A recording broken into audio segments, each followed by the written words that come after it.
In somewhat of a turn of events, another landmark event has passed with the approval of 8 U.S. spot Eth ETFs on May 23, 2024. This seemingly 180-degree turn by the SEC and lack of internal coordination led a source familiar with the matter to suggest that the decision was driven by political reasons. Eth had seen a remarkable pump leading up to the event, close to a 20% daily move on May 20th, and closed last week with almost a 25% increase. As a result, the Eth BTC valuation has also spiked upwards, reclaiming the important support level it previously broke.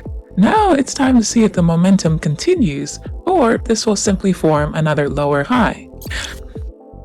Unlike Bitcoin spot ETFs, whose approvals were anticipated from much earlier, it seems to have been a more last-minute scramble for the Eth ETFs. As a result, while the Eth ETF forms have been approved, the issuers still need to complete their S1 registration statements before the trading of spot Eth ETF products can go live. While earlier estimates of how long this could take range from weeks to several months, BlackRock had already amended its application with the required S1 form, which led Bloomberg analyst Bo Kunis to think that a launch at the end of June or early July was possible. Meanwhile, across the pond, the London Stock Exchange has just listed spot-backed exchange-traded products from WisdomTree and 21 shares on May 28th. However, these products are only available to professional investors for now, and are still banned for retail.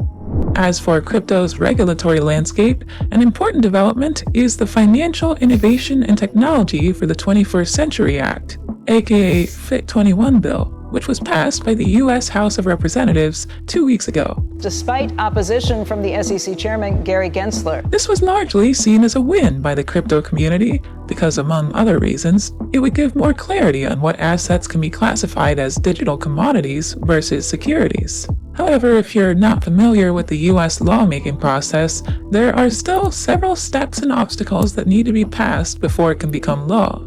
Speaking of politics, a couple of weeks ago, Donald Trump garnered wide support from the crypto community after he expressed support for a growing crypto industry in the US, pledging, among other things, to stop Biden's anti-crypto agenda, and I will also stop Joe Biden's crusade to crush crypto. Support self-custody rights, I will support the right to self-custody, and oppose CBDCs. I will never allow the creation of a central bank digital currency. On top of that, he also promised that if elected, he would commute the sentence of Silk Road founder Ross Ulbricht, who has already served 11 years in prison.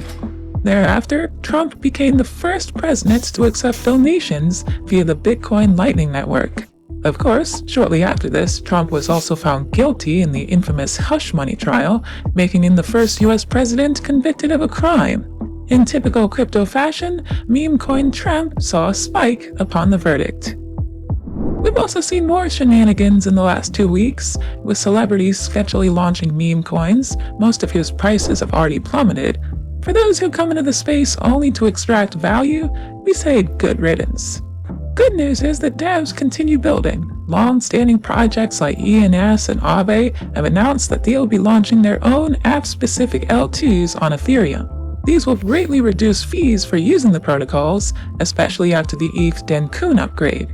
AO, a new smart contract platform built on decentralized storage protocol Arweave, has also announced the upcoming fair launch of its native token. All tokens will be minted by bridging to AO, holding AR tokens, or building on the network. More details on its tokenomics and Genesis events will be released on June 13th. There have also been movements in the Mt. Gox wallet, which may indicate it's starting its preparations for returning funds to creditors later in October. Various amounts of Bitcoin, ranging from 3,999 to 34,134 BTC, were moved into a single unknown address which controlled close to 142k BTC, worth almost $10 billion at the time of shooting. Well, that's it for this week. Hit the like button if you enjoyed this recap on some of the more notable events from the last few weeks. Until the next one, bye-bye.